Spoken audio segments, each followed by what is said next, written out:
गोलियों की आवाज़ आ रही है या आ रही है, जो आपको गोली लगेगी उसकी आवाज़ आपको कभी नहीं आएगी। आपने 99 दिन क्या किया उससे कोई फ़र्क नहीं पड़ता। 100वें दिन कोई गड़बड़ होगी तो आपको 99 दिन को कोई नहीं पूछेगा आपसे। एक डिफेंस पर्सनल के लिए उसकी जो यूनिफॉर्म होती है दैट इज सेकंड स्किन, या वो उसको यूनिफॉर्म नहीं मानता। यस, तो उससे अलग होके आपको कैसा लग रहा है? Close quarters and bullets were flying just above our heads, we are crawling और उस टाइप से। तो मौत का डर तो सभी को है, और हमारी तो ज़िंदगी वैसे भी सेकंड की वो है, या तो इस पार या उस पार। एक सेकंड का भी फर्क नहीं होता बिल्कुल, मौत और जिंदगी के बीच। बिल्कुल। G20 में डिफरेंट लीडर्स आए होंगे, डिफरेंट उनको भी लीडर्स आपने आते हैं, उनकी सिक्योरिटी दी। वगैरह मैनेज करना, ये तो सीधा प्रोटोकॉल्स ऑल्सो। आप टीम्स बैठाते हो कैसे, ही हेली इंसर्शन कैसे होगा, यहाँ QRT कैसे रहेगी। तो हमारी शायद 15 किलोमीटर की रन थी, क्रॉस कंट्री रन थी। ओके, हाँ, तो 15 किलोमीटर। अब तो बहुत इजी लगता है, पर उस टाइम में मेरा अरे यार 15 किलोमीटर कौन दौड़ेगा। एक इमोशंस होते हैं ना, फैमिली को छोड़ के जाना, वार में जाना, you never know whether you are coming back और नॉट। मैं ये मानता हूँ कि सारा क्रेडिट डिफेंस फोर्सेस को जाता है। आप कह सकते हो। तो पहले दिन जब अकेडमी रिपोर्ट किया तो पहले दिन ही बाल काट दिए। हाँ, तो सारे एक जैसे लग रहे थे। Raj ji, you have 14 years of experience in elite military services. आपने कैसे चूज किया कि आपको इसी फील्ड में जाना है?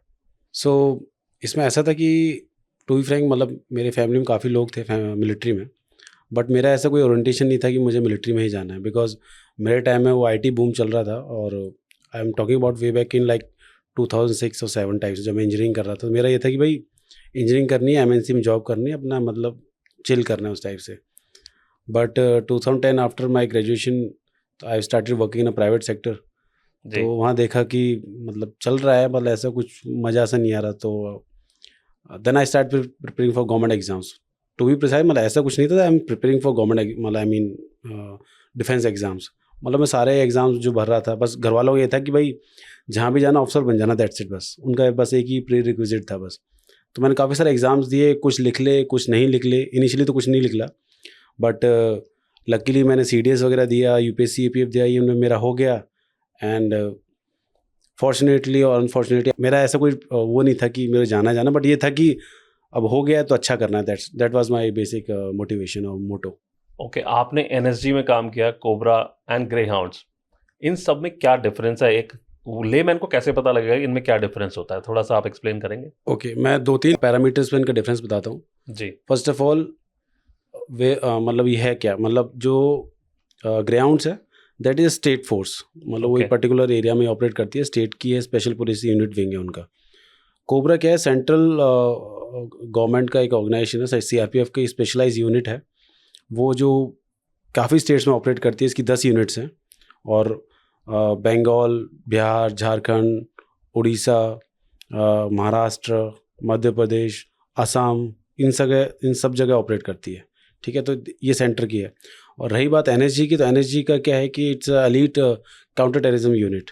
जी। ठीक है, और बेसिकली क्या है कि अब ग्राउंड्स में क्या है कि वहीं के लोकल लोग रहते हैं। कोबरा में क्या है कि थ्रू आउट CRPF सारे लोग आते हैं। NSG में क्या है कि NSG में लोग रहेंगे, आर्मी से रहेंगे, CAPF से रहेंगे, कुछ कंपोनेंट कभी कभार स्टेट पुलिस का आ जाता है। So that is a basic difference. और उसके बाद NSG का है जो रोल है, काउंटर टेररिज्म में है, अर्बन वॉरफेयर में है। और जो कोबरा का और ग्रेहाउंड्स का है वो जंगल वॉरफेयर में है। ओके, जंगल वॉरफेयर में अगर स्टेट से रिलेटेड है तो ग्रेहाउंड को लिया जाता है? नहीं। जंगल वॉरफेयर अगर लेट्स से कि कुछ उनको आंध्रा या उसके आसपास के बॉर्डर एरिया में ऑपरेट करना है, तो ग्राउंड्स अपने उसमें ऑपरेट करती है। ओके, उनका खुद का है, वो they are totally independent. All right. पर उनका क्या है कि दे आर स्टेट पुलिस, तो वो उनका टेरिटरी डिफाइंड है। ओके, उनकी टेरिटरीज डिफाइंड है कि उनको कहाँ पर ऑपरेट करना है। राइट। हमारे क्या है कि वी आर सेंट्रल उसमें है, तो we can operate trans state also. Okay, हमारे पास उस तरह की बाउंडेशंस नहीं है। आपके पास सारे डिफरेंट तरीके के एक्सपीरियंसेस हैं कि कब कहाँ कैसे ऑपरेट करना है, और आपने बहुत सारे डिफरेंट ऑफिसर्स के साथ भी काम किया होगा। राइट। तो कैसा एक्सपीरियंस रहा आपका उनके साथ? इंडिया के डिफरेंट पार्ट से जब ऑफिसर्स आके एक स्पेशल टीम बनाते हैं और कुछ उनको टारगेट दिया जाता है। ओके, सो इसमें क्या रहता है ना कि स्पेशल फोर्सेस में बेसिकली सबसे अच्छी बात ये रहती है कि जो लोग, जैसे जो पुराने लोग होते हैं, राइट, जो अपने फील्ड के एक्सपर्ट होते हैं, तो उनसे जब आप एज अ न्यू बी बन के जाते हो तो आपको सीखने को बहुत कुछ मिलता है। वो ऐसी लर्निंग होती है जो आपको ट्रेनिंग में नहीं मिल सकती, जो ऑन ग्राउंड आप सीखते हो उनसे। लेट्स से कि जब मैं पहली बार ऑपरेशन करने गया था, कोबरा में जो ऑपरेशन किया था, तो ऐसा नहीं होता कि आप जाओगे पहले दिन इंडिपेंडेंट ऑप्स करते हो, तो you tag with some other team, आप किसी ऑफिसर के मतलब 1-2 ऑपरेशन आपको अंदर साथ में करने होते हैं, then start operating with your team independently types में। तो जब मैंने पहले ऑपरेट किया तो जो ऑफिसर थे मेरे साथ थे, सीनियर ऑफिसर थे, तो ही वाज टेलिंग देख ये करना होता है, ऐसे करना होता है, ये देखना होता है, ये नहीं करना होता। मुझे याद है जब मेरा पहला एनकाउंटर हुआ था, मुझे पता नहीं चला कि मेरा एनकाउंटर भी हो गया। वहाँ से वॉली ऑफ फायर आया वहाँ से, तो माई बडी पुल्ड माई हैंड कि साहब नीचे हो जाओ, और एनकाउंटर फायर आ गया।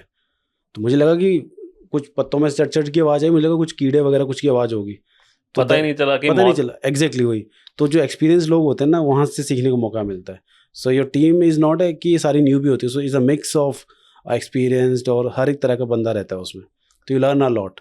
मतलब पता ही नहीं चला कि मौत पड़ोस से निकल गई। हाँ बिल्कुल, मैं बता रहा हूँ कि मैं जैसे काफ़ी पहले भी काफ़ी और बता चुका हूँ कि अगर मेरी हाइट 6 फीट होती तो मेरा हेडशॉट लग चुका होता। अच्छा, इतने करीब से गोली गई थी? हाँ इतने में, बिकॉज पेड़ का ही खड़ा हुआ था, मैं देख रहा था, तो गोली आई और यहाँ पर लगी थी इतना ऊपर पर। तो आई वॉन्ट बी अलाइव, मतलब आपके सामने शायद मैं पॉडकास्ट में दे रहा होता।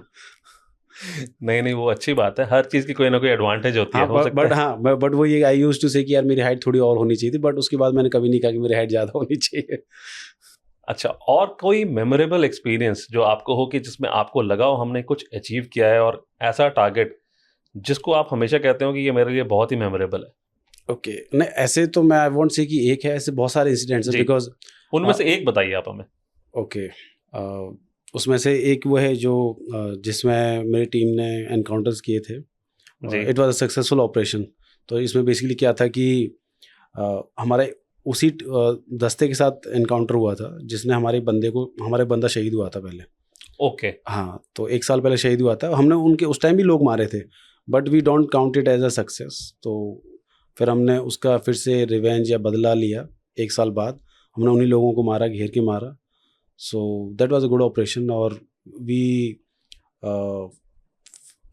सॉ डेथ वेरी नियरली, मतलब close quarters, and bullets were flying just above our heads, we are crawling और उस टाइप से। तो दैट वाज अ मतलब memorable event from both perspective.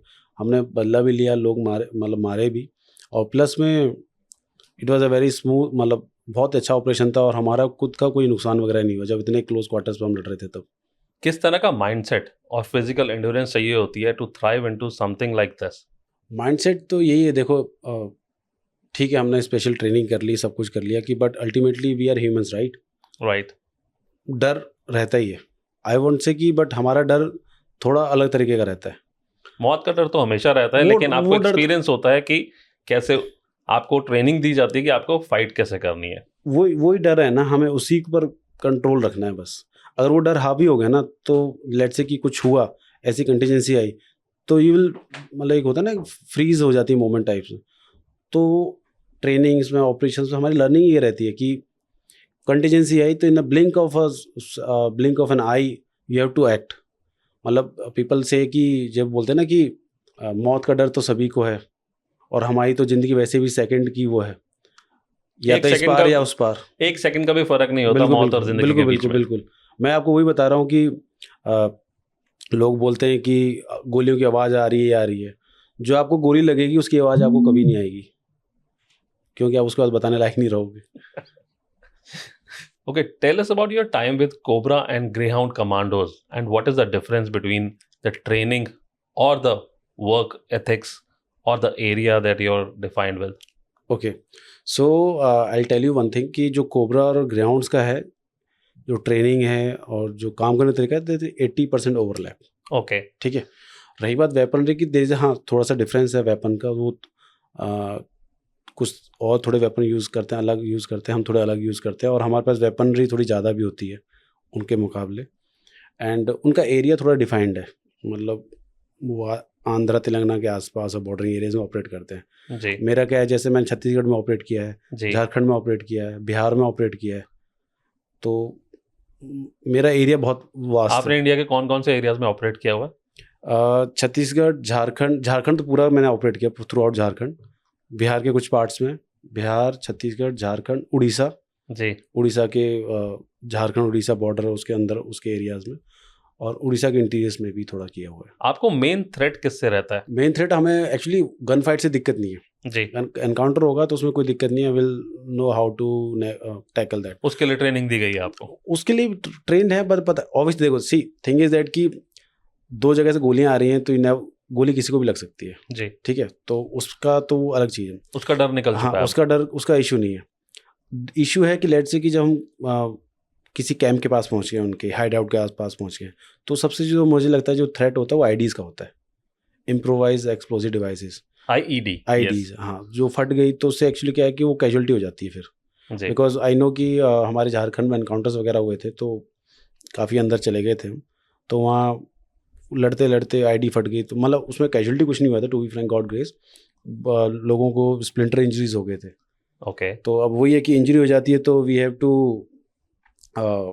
एक थोड़ा सा बैकफुट पे आ जाते हैं कि बिकॉज उस बंदे को इवैक्यूएट कराना होता है, बिकॉज वी वो डोंट आपकी want responsibility because we can not leave our man behind कि भाई ठीक है ऑपरेशन करते हैं इसको रहने दो, नहीं। आई एम नॉट सेइंग कि मैं हट गया पीछे, मतलब मेरी टीम नहीं थी, दूसरी टीम थी, बट वो ऐसा रहता है कि एक कंपोनेंट फिर आपका उसको इवैक्यूएट भी कराता, बिकॉज ऐसा ना हो कि स्प्लिंटर की वजह से कुछ बड़ी कैजुअलिटी हो जाए। और तो तब तक दूसरा कैंप भी अवेयर हो जाता है। हाँ दूसरा, पर वो है कि टीमें जब ऐसा कुछ बड़ा वो रहता है, ऑपरेशन रहता है, तो टीमें ऑपरेट कर रही होती हैं, तो we are ready for this contingency also. ऐसा नहीं है कि हमारा ये प्लानिंग नहीं होती, हमें पता है कि ऐसा कुछ होगा तो एम्बुलेंस रहेगी, अगर एम्बुलेंस वाला सीन नहीं है तो एयर एम्बुलेंस वगैरह उस टाइप का सारा वो बंदोबस्त रहता है, एयरफोर्स के चॉपर्स वगैरह आते हैं उस टाइप से, तो ये इवैक्यूएट उस टाइप से चलता है। जैसे मिलिट्री ऑपरेशंस में आईईडी को बहुत बड़ा थ्रेट माना जाता है, actually it's a big threat. तो इसको कॉम्बैट करने के लिए आपको पहले क्या ट्रेनिंग दी जाती है, क्या प्रिकॉशंस लेते हैं आप उसके लिए? Okay see thing is that कि जब हम कोबरा प्रोबेशन कर रहे होते हैं, इवन यूनिट लेवल पर भी आईडीज़ की ट्रेनिंग चलती रहती है मोर और लेस। उसके बाद हमारी जो टीम्स होती हैं जो ऑपरेट करती हैं, जब जंगल में साथ में जाते हैं तो उसमें 2-3 कंपोनेंट ये जो बीडी स्क्वाड वाले भी होते हैं, बॉम्ब डिस्पोजल स्क्वाड वाले भी लोग होते हैं, तो अपना इक्विपमेंट वगैरह लेके चलते हैं वो। बट थिंग इज दैट कि जब आप नॉर्मल चल रहे हैं जहाँ एरिया में उतना थ्रेट नहीं, वहाँ तो यू कैन सर्च राइट, कि इक्विपमेंट वगैरह लेके आप डॉग लेके भी जाते हैं, हम डॉग लेके भी जाते हैं ऑपरेशंस में, तो you can search. But thing is that when it comes to encounter और हम हाइड आउट के पास बिल्कुल पास पहुंच गए, तब हम एनकाउंटर करेंगे, सर्च करेंगे, तो वहाँ थोड़ी वो दिक्कत आ जाती है। और thing is that we can not use this equipment, let's say कि हमें भाई 50 किलोमीटर चलना है, तो 50 किलोमीटर थोड़ी हम सर्च करते हुए चल सकते हैं। सही बात है। हाँ प्रोबेबल हमें लगेगा, बिकॉज थिंग इज दैट कि एक तो हम रास्ता फॉलो नहीं करते, रास्ता फॉलो करेंगे तो प्रोबेबिलिटी ज़्यादा है कि हम आईडीज़ वगैरह के हम शिकार बन जाए, तो हम वही देखते हैं जहाँ हमें लगता है कि हाँ यहाँ कुछ हो सकता है, यहाँ कुछ इनपुट है उस टाइप से, तो वहाँ है। तो उसके लिए हमें एक तो सभी बेसिक ट्रेनिंग सबको दी जाती है, उसके बाद हमारे पास बीडी स्क्वाड के लोग होते हैं, those people handle the IDs. Okay, हाँ जैसे आपको एक बार जंगल में भेजा गया या फिर किसी एक एनकाउंटर के लिए भेजा जा रहा है, तो आपके पास कोई पाथ या ट्रैजेक्टरी होती है या फिर आप खुद ही डिसाइड करते हैं ऑन द फील्ड? इसमें क्या होता है कि हमारी ऑपरेशन प्लानिंग होती है, ठीक है जी, तो उसमें ऑपरेशन प्लानिंग में we use to mark points कि इस पॉइंट पे जाना है, इस पॉइंट से इधर जाना है, ऐसे जाना, तो we use to carry GPS and map, उसके साथ हम नेविगेशन करते हैं। तो जो कोबरा का जो मेन वो है कि जो हम ऑपरेट करते हैं रात को चलते हैं, दिन में नहीं चलते, ताकि हम अपना सरप्राइज और सीक्रेसी मेंटेन रखें, बिकॉज दिन में लोग घूम रहे होंगे, बेसिकली जंगल है, बट जंगल तो है, ट्रैवल्स तो लोग रहते ही वहाँ पर, तो अगर हम दिन में ज़्यादा वो करेंगे उनकी तो नज़र में आ जाएंगे, उनकी आप नज़र लोग। में आ जाएंगे, और यू नेवर नो कि जिसकी नज़र में आए वही नक्सली है या नॉर्मल आदमी है या उनका खबरी है, तो जी। बहुत तरह की चीज़ें रहती है, तो इसलिए हम रात को मूव करते हैं। अगर उसने कोई इन्फॉर्मेशन लीक कर दी तो हाँ, आपकी होता- जान को खतरा हो सकता ना बिल्कुल हो सकता है कि लेट से कि फॉर एग्जांपल कि खबरी मिल गया, ठीक है, जी। उसने हमें देख लिया या हमने उसे नहीं देखा, जो भी है, ठीक है, हम जा रहे हैं, तो वो जाके भाग के घूम के उनको, वो हमसे पहले, बिकॉज वो रहता वहाँ का लोकल, उसको पता है कैसे जल्दी पहुँचना है, वो पहुँच के लेट से वहाँ पार्टी भी है, कोई नक्सल बैठा भी है, उसको पहले इन्फॉर्म कर देगा कि ऐसे ऐसे पार्टी आ रही है, ठीक है, तो अगर उसको लड़ना होगा तो वो अपनी फील्डिंग सेट कर सकता है, और उसको नहीं लड़ना होगा तो अपना भाग जाएगा। तो पॉइंट इज दैट कि दोनों तरीके से दोनों आपका तरीके नुकसान हो हैं, जाएगा। बट हाँ दोनों तरीके से नुकसान है, पर पॉइंट इज दैट कि जो हम एफर्ट डाल रहे हो तो हमारा खराब हो गया ना, जब हमारा सरप्राइज ही खत्म हो गया तो उसमें फिर कुछ बचा नहीं हमारे लिए, तो इट्स जस्ट वो हम गए, हम पूरी एनर्जी लगाई बट मिला कुछ नहीं। बट यूजली यही होता है कि जैसे मैंने अराउंड 5 साल में करीब कुछ 250 कुछ ऑपरेशंस किए होंगे। अच्छा, 250 ऑपरेशंस किए हैं आप, बट एनकाउंटर तो 5-6 में ही हुए हैं बस। बाकी सब में उनको पता लग जाता है या फिर आप सक्सेसफुल होकर वापस आए हैं हमेशा? नहीं वही रहता है कि देखो सी थिंग इज दैट कि हम हेड हंटिंग कर रहे हैं, जी, राइट, हमें तो उसी अलर्टनेस के साथ चलना, उससे क्या कहते हैं, शिद्दत के साथ काम करना है, और यू नेवर नो कब राम मिल जाए। सही बात है। हाँ, तो वो है। जैसे आपको सबसे ज़्यादा इम्पोर्टेंट होता है कैमोफ्लेज करना, आप इसमें हैं या फिर स्नाइपर्स हैं, उनके लिए भी कैमोफ्लेज सबसे इम्पोर्टेंट होता है। कौन सी टेक्निक यूज़ की जाती है यहाँ पे कैमोफ्लेज के लिए? कैमोफ्लेज के लिए बेसिकली क्या है कि जो हमारी यूनिफॉर्म है वो ग्रीन कलर की है जी। तो वो ऐसी है कि अगर आप जंगल में चल रहे हैं ना, अनटिल अनलेस किसी आप उसमें लाइट के बैकग्राउंड में नहीं आते तो हम जनरली दिखते भी नहीं है। अच्छा। हाँ, तो बिकॉज ग्रीन है, ग्रीन जंगल है, तो उसी में मर्ज हो जाते हैं, उस तरह का रहता है। बट ऐसा कोई हम हार्डकोर कैमोफ्लेज नहीं करते कि भाई हम स्नाइपर पोजीशन लेकर बैठे हैं और दुश्मन के पास पहुंच रहे हैं उसमें। बिकॉज थिंग इज दैट कि अगर हम दुश्मन के पास पहुंच रहे हैं तो हम अर्ली मॉर्निंग उसके पास पहुंच चुके हैं, फिर तो हमारा एनकाउंटर ही होना उसके साथ। तो इन काउंटर इंसर्जेंसी और जंगल वॉरफेयर में काम करके आपकी टैक्टिकल अप्रोच कितनी इम्प्रूव हुई है? इम्प्रूव है, यही है कि लेट्स से कि मैं अगर सिविलियन होता और लेट्स से लोग जैसे ट्रैकिंग वगैरह करने जाते हैं पहाड़ों में, तो मेरा थोड़ा ये है कि मैं ट्रैकिंग करने जाऊँगा तो आई नो कि हाँ किस तरफ से चढ़ाई करेंगे तो आसान रहेगा, किस तरह से मुश्किल रहेगा। तो वो चीज़ें मतलब मैं एक नॉर्मल लेमन टर्म्स में एक नॉर्मल आदमी के लिए वैसे पॉइंट ऑफ व्यू से बता रहा हूँ। बिकॉज हम मैप्स वगैरह स्टडी करते हैं कि यहाँ से जाना चाहिए, यहाँ से नहीं जाना चाहिए, नाले आ गए, जंगल आ गए, सर्वाइवल हो गया कि लेट्स से कि जंगल में आप पहुँच गए तो at least you can find a way कि कैसे आप ढूंढना है, कैसे आप निकल सकते हो, उस तरीके से। इसमें ऑन फील्ड डिसीजन मेकिंग भी आपका इंस्टेंट हो गया होगा और इम्प्रूव हो गया होगा। हाँ बिल्कुल बिल्कुल। थिंग इज दैट कि as an officer your man are looking up to you, right. तो आप वहाँ पर अब डिसीजन लेने में वो करोगे, टाइम लगाओगे, तो थिंग इज दैट कि बेशक से वो सेकंड्स हैं, बट सेकंड्स में वही है ना कि लाइफ एंड डेथ का मामला है। लेट्स एनकाउंटर हो गया, मैं सोच रहा हूँ क्या करूँ क्या, ऐसे नहीं होता। ये है कि वहाँ तो बस एक्शन की भाई सेक्शन 3 इधर, सेक्शन 2 उधर, बाकी मेरे पीछे, उस टाइप से मतलब जो भी है अकॉर्डिंग टू जो फील्ड है, जो भी फायरिंग वगैरह हुई है उस तरीके से मतलब थिंग्स आर डन। ऐसे नहीं होता कि बैठ के मैं सोच रहा हूँ क्या करना है, मैप निकालूँ, नहीं, ऐसे नहीं होता। Life is just action action action action. मतलब वही है कि हमारे यहाँ कोई एक्शन में रीटेक नहीं है जी। मतलब एक बार एक्शन हो गया और you are the ground commander, you have to take the decision. You can not ask your senior sir ऐसे ऐसे फायर आ रहा है क्या करूँ, नो। सीनियर टाइम ही नहीं है, तो टाइम ही नहीं। अपार्ट फ्रॉम द सीनियर क्या बताएगा आपको किस तरह से फायर आ रहा है, क्या फायर आ रहा है, राइट। ऑन ग्राउंड आप हैं तो आपको बिल्कुल you have to take your decision, और you have to keep in mind कि डिसीजन ऐसा लेना है कि इफेक्टिव हो, because you won't be getting a retake.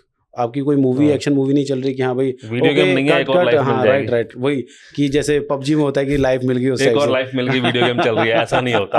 Right वही तो है। तो ये है, तो this is life and this is what I have opted for. So ये है। एनएसजी में आप वीआईपीज को सिक्योरिटी देते हैं, इसमें सबसे ज्यादा इंटरेस्टिंग क्या रहा है आपके साथ?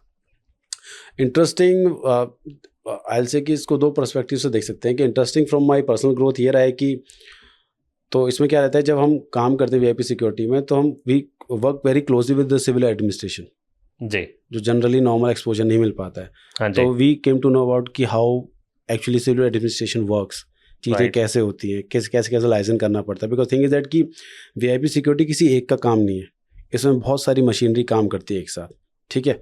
तो आप टेक्निकलिटीज़ वगैरह जानने को मिलता है, आपको लोगों से मिलने का मौका मिलता है, तो बहुत कुछ सीखने को मतलब वो रहता है give and take. Because thing is that कि आप जंगल वॉरफेयर से एकदम अलग उसमें आ जाते हो, बट थिंग इज दैट ऐसा नहीं है कि भाई ये टफ था ये ईजी है, इसकी अपनी अलग लेवल की हार्डशिप है जी। तो यू कैन नॉट से कि भाई जैसे आजकल रील पे देखते हैं कि SPG commando, NSG commando protect करते हुए, but thing is that is equally charming also, but is equally difficult कि आपको इस लेवल पे आके उस तरह का परफॉर्म करना है आपको, और परफॉर्म आपको रोज़ करना है। सी थिंग इज दैट कि चाहे वो जंगल ऑपरेशन है या वीआईपी वो है, अगर आपके एनिमी को एक चांस मिल गया सक्सेस का तो आपकी सारी मेहनत बेकार है। नोबडी विल केयर कि आप 99 टाइम्स में आपने कितना अच्छा किया है। आई hope you getting my point. I understand. तो 100 बार में से आपको 100 बार आपको अच्छा करना है। His success is your death. हाँ बिल्कुल, चाहे वो एक बार हो गया, आप 99 बार सक्सेस थे, नोबडी गिव्स अ शिट कि आप 99 बहुत अच्छा काम किया। एक बार आपसे कुछ फकअप हो गया, कुछ भी हो गया, आपकी जो पीछे की सारी जो भी मेहनत है, कुछ भी अचीवमेंट है, it will be zero, big zero. So चाहे कुछ भी हो, चाहे जंगल वॉरफेयर हो, वीआईपी सिक्योरिटी या कोई भी ऑपरेशन कोई भी ऑपरेशन 100% सक्सेस रेट चाहिए। बिकॉज उसको तो क्या है, उसको तो एक बार तैयार होके आना है, उसको एक मौका चाहिए, और आपकी सारी सालों भर की मेहनत और जो भी आपने कमाया सब जीरो कर देगा वो। और आपको रूल्स भी फॉलो करने हैं, आपको प्रोटोकॉल से भी चलना है, और उनके पास कोई रूल्स नहीं है, कुछ नहीं है। बस तो बस वही है कि आपको रोज अपने आप को प्रिपेयर करना है। लोग कहते हैं ना कि क्यों फोर्सेस पे इतना पैसा लगाया जा रहा है, क्यों ट्रेन किया जा रहा है। द थिंग इज दैट कि जो फोर्सेस है ना, वो ये नहीं कि किसी एक दिन के लिए, वो रोज के लिए प्रिपेयर कर रही है। उनके लिए तो थ्रेट रोज ही है, राइट। अब मान लो लेट से कि कुछ ऐसी चीज हो जाती है और अंदर आके अटैक हो जाता है कुछ जी, तो it means a failure, right. Exactly. और नोबडी विल से कि यार हाँ वो तो बहुत अच्छा काम कर रहे थे, ऐसा नहीं होगा। सब पर फिर क्वेश्चन उठता है। आपने साल में 364 डेज क्या काम किया, उसका कोई वो नहीं, बेनिफिट नहीं मिलता, कोई 65 में क्या गड़बड़ होगी, एक दिन क्या गड़बड़ हुई, उस पर सब बिल्कुल खत्म हो जाता है। बिल्कुल बिल्कुल। मतलब इट्स नॉट है कि आप किसी एग्जाम के लिए प्रिपेयर कर रहे हैं, ठीक है दोबारा प्रिपेयर कर लो, ऐसा नहीं होता। यहाँ तो है कि खत्म, आप फिर आप क्या करोगे तो ये हो जाता है। जैसे आपने बहुत सारे वीआईपीज को सिक्योरिटी दी है, जिनमें योगी आदित्यनाथ जी भी हैं, मुलायम सिंह हैं, अखिलेश यादव हैं, मायावती हैं, राजनाथ सिंह जी भी हैं, और डोनाल्ड ट्रंप भी हैं। इनमें आपको क्या डिफरेंस लगा इनको सिक्योरिटी देते हुए? और कुछ स्पेशल इंसिडेंट जो आप बताना चाहें? रही बात डिफरेंस की, तो क्या है ना कि जैसे हर एक आदमी का नेचर अपना अलग अलग होता है, राइट। तो हर एक लीडर का अपना अपना ऑरा है, तो वो उस वजह से चीज़ उस तरह से चीज़ों को हैंडल करता है। तो being a person who is giving a security, तो मेरे उससे कोई फ़र्क नहीं पड़ता कि I am giving security to Rajnath Singh और क्या है। मेरे लिए तो सब न्यूट्रल है, because we are not align towards any ideology और पॉलिटिकल पार्टी। ठीक है, मेरे लिए लेट्स से कि आपको सिक्योरिटी देने का मौका मैं आपको देता हूँ, तो मेरी वही सेम माइंडसेट रहेगा जो मेरा किसी और के लिए। ठीक है, तो मेरा तो वो है कि जो मुझे सिखाया गया है, जो मुझे करना है वो सबके लिए। ऐसा नहीं रहेगा कि भाई लेट्स से कि मैंने किसी एक्स पार्टी को वोट दिया और आप वाई पार्टी के वो हैं, तो मेरा कुछ वो नहीं, because my duty is the first thing. आप ड्यूटी तो इक्वली बिल्कुल करेंगे। बाकी ये है कि रही बात as a person to person, वो सबका अलग अलग है। लेट्स से राजनाथ सिंह जी जो मुझे हैं काफ़ी मैच्योर टाइप से लगते हैं, बिकॉज काफ़ी सीनियर लीडर हैं, वो मैच्योर हैं, काफ़ी अच्छे से बात भी करते हैं। Yogi ji he is a very good man. Yogi ji बहुत ज़्यादा एक्टिव हैं, बहुत ज़्यादा एक्टिव हैं, तो उनका एक्टिवनेस उनके उस काम में भी दिखता है, बात करने के तरीके में भी दिखता है। और जैसे अखिलेश जी हैं जी, वो उनकी यूथ में काफ़ी वो है, स्पेशली यूपी में, तो वो यूथ के अंदर भीड़ में घुस जाते हैं। अच्छा, जब अगर कोई ऐसे पॉलिटिशियन किसी भीड़ में घुस जाए या उनके बहुत ज़्यादा करीब चले जाएं, तो आपके लिए कितना डिफिकल्ट होता है? डिफ़िकल्ट तो नहीं मैं कहूँगा, is very very difficult, because आपको वीआईपी को बचाना है और भीड़ से निकाल के लेके जाना है। तो उसमें तो ऐसी हालत हो जाती है कि आपके पूरे कपड़े, हो सकता है कि कपड़े ही फट जाएं आपके भीड़ में, बिकॉज जो भीड़ है उसको तो कंट्रोल नहीं किया जा सकता। मॉब मेंटेलिटी बोलते हैं ना, वो वाला हो जाता है। तो वहाँ तो उनको वीआईपी को हाथ लगाना है या हैंडशेक करना है या फोटो खिंचवानी है, सेल्फी उनको उससे मतलब नहीं वीआईपी को कितना बचाना है क्या है। बिकॉज मे बी आपने सुना होगा कि वे बैक इन 2019 या आई थिंक इसी के आसपास का इंसिडेंट है कि शायद अखिलेश जी के साथ ही था शायद, पता नहीं, I am forgetting the name. तो एनएसजी वाले ने प्रोटेक्ट करने के लिए वीआईपी को शायद किसी को धक्का मार दिया था, कुछ मार दिया था जी, तो उसको मीडिया ने वो बना ट्रोल कर दिया था। हाँ, कि अरे ये मार दिए, मतलब दबंगी टाइप्स कर रहे हैं। बट थिंग इज दैट कि आप ये देखो ना यार कि वो अपनी ड्यूटी कर रहा है। These people are creating hurdle. वो तो यार उसका काम वीआईपी को बचाना है। उसके आप लेट्स से कि मैं ही हूँ, मैंने आपको धक्का मारा, मेरी आपसे कोई दुश्मनी थोड़ी है, राइट। मीडिया ने अपने टीआरपी के लिए उसको डिफरेंट तरीके से पेश कर दिया। बिल्कुल कि हाँ भाई ये कर दिया, वो कर दिया। थिंग इज दैट एटलीस्ट यार आप टेबल के उस साइड आके तो देखो ना, तब आप बताओगे कि क्या चल रहा है एक्चुअली। जब किसी इंटरनेशनल लीडर के साथ आपको काम करना होता है, जैसे डोनाल्ड ट्रंप आए, उनको आपने सिक्योरिटी दी, तो उनको सिक्योरिटी देना आपकी जिम्मेवारी होती है या फिर यूएस से भी सिक्योरिटी फोर्सेस आती हैं जो आपके साथ काम करती हैं? So the thing was that कि जो डोनाल्ड ट्रंप जी आए थे, तो जब आगरा विजिट पे गए थे जी, तो मैं योगी जी के साथ था उस टाइम जी। तो I was coordinating the security measures उस टाइम में। तो यूएस के सीक्रेट सर्विस वाले लोग थे, they are providing things, but एक होता ना कि they need a point of contact इस टाइप से, तो वो मैनेज करना वो सब वगैरह, तो वो था। तो it was a very good exposure, but because you are working with some different agency जो एक अलग स्टैंडर्ड्स मेंटेन करके चलती है, तो वहाँ से भी सीखने का मौका मिलता है आपको। सो दैट वाज गुड एक्सपोजर। उसके अलावा G20 वगैरह हो गया, जी तो उसमें भी आपको G20 में डिफरेंट लीडर्स आए होंगे, डिफरेंट उनको भी लीडर्स आपने आते हैं, उनको सिक्योरिटी सिक्योरिटी दी होगी। वगैरह मैनेज करना, you have to see the protocols also. आप टीम्स बैठाते हो कैसे, ही हेली इंसर्शन कैसे होगा, यहाँ QRT कैसे रहेगी, तो उस तरह के काफ़ी सारे पहलू रहते हैं, एस्पेक्ट्स रहते हैं, तो उन सब पे काम करते हैं, तो you learn a lot, right. तो उस तरीके से आपको प्रोफेशनली ग्रो करते हो आप, तो इस तरह का रहता है। इतना बड़ा एक्सपोजर है आपको, एंड हम कहते हैं कि exposure is a source of knowledge. Right तो डिफरेंट डिफरेंट टीम्स या डिफरेंट कंट्रीज या डिफरेंट स्टेट्स के टीम्स के साथ काम करके आपको जितना एक्सपोजर मिला, उससे जो सारी नॉलेज मिली, अब आप किस लेवल पे अपने आप को फील करते हैं कि आप क्या हैंडल कर सकते हैं या आगे क्या करना चाहते हैं? ओके, फर्स्ट ऑफ ऑल इसमें मैं एक चीज़ और ऐड करता हूँ कि इसके अलावा जैसे चलिए एक होता है कि काम करना, सिक्योरिटी देना, उसके अलावा I have train more than 2500 people also. अच्छा, यू ट्रेन देम? या आई वाज इंस्ट्रक्टर ऑल्सो। तो मैंने क्या बोलते हैं, रॉयल भूटान किंग की जो प्रेसिडेंशियल गार्ड है उसको ट्रेन किया है, जी मालदीव्स की प्रेसिडेंशियल गार्ड को उसको ट्रेन किया है, और भी बहुत सारे अपने CMs हैं, उनकी जो CPT है, टीम्स हैं जो जी VIP वाले, उनको ट्रेन किया है। तो ट्रेनिंग का भी वेरी गुड, काफ़ी एक्सपीरियंस है। उसके अलावा अब मैं जॉब छोड़ने के बाद इन्हीं स्किल्स को यूज़ करते हुए अपना आगे काम कर रहा हूँ मैं अभी। डिफेंस पर्सनल की लाइफ और एक सिविलियन लाइफ में क्या डिफरेंस नजर आ रहा है आज? डिफरेंस, मैं इसको ऐसे कहूँगा कि हो सकता है जो आपको मज़ा आता है उस चीज़ में मुझे मज़ा ना आता हो जी सकता है, राइट, ठीक है। बिल्कुल हो सकता है। तो डिफेंस की लाइफ के अलग अपने अलग मज़े हैं, और वो मज़े सिर्फ वहीं आ सकते हैं। सिविल लाइफ के अलग मज़े हैं, बट वो अलग तरीके के मज़े हैं, जो ये मज़े वो वहाँ नहीं हो सकते, इस तरह का है। तो इस लाइफ का वो है कि गिव एंड टेक टाइप्स में, अगर आपको ये चाहिए तो वहाँ रहना है, ये चाहिए तो यहाँ रहना है।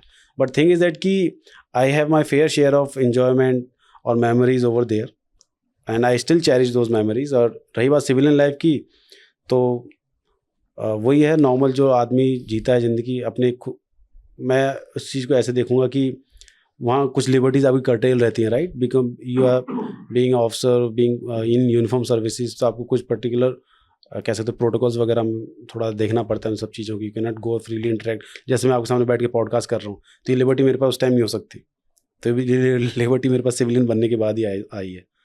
तो इस तरह की हैं कुछ चीज़ें हैं। तो मतलब इस लाइक बार्टिंग सिस्टम में आप ये दोगे तो ये मिल जाएगा, ये लोगे तो ये मिल जाएगा आपको, तो इस वो है। एक डिफेंस पर्सनल के लिए उसकी जो यूनिफॉर्म होती है, दैट इज सेकंड स्किन। या वो उसको यूनिफॉर्म नहीं मानता। यस। तो उससे अलग होके आपको कैसा लग रहा है? To be frank, I still miss my uniform, जी बिकॉज अगर आप यूनिफॉर्म वगैरह देखेंगे तो I have put in lot of efforts. मतलब मैं ये नहीं कहूँगा मैंने जानबूझ के एफर्ट डाला। थिंग इज दैट कि मुझे मौका मिलता गया, मैं करता गया। तो यूनिफॉर्म में एक डिफेंस पर्सनल होता है, उस यूनिफॉर्म में वो चाहता है कि मेरी यूनिफॉर्म भरी रहे।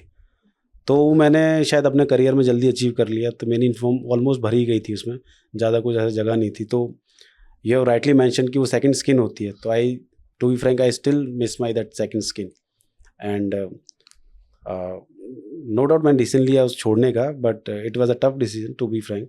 And I still miss my uniform and I actually feel proud कि चलो, मतलब व्हेन आई रिफ्लेक्ट बैक तो मुझे एक प्राउड होता है, चलो यार मैंने इतना अचीव कर लिया। बिकॉज थिंग इज दैट कि जब आप यूनिफॉर्म में होते तो आप उतना उस चीज़ को एडमायर नहीं करते हो, but when you came out then you see अच्छा ठीक है यार, गुड है, मतलब मैंने अच्छा खासा एफर्ट डाला हुआ है। As a normal citizen when we see somebody in uniform we feel proud कि इंडियन सोल्जर खड़े हैं वहां पर। तो इंडियन सोल्जर्स की वजह से हम इतने सेफ हैं, सिक्योर हैं। ये फीलिंग आपके पास होती है जब आप हमें देख रहे होते हैं, हम फ्रीली मूव कर रहे हैं, इतनी फ्रीडम हमारे पास है? मैं इसको ना ऐसा नेगेटिव उसमें नहीं देखता। मैंने मतलब मेरी तरफ से ये कि चलो ठीक है यार, we are giving our something, at least कुछ लोग तो खुश हैं।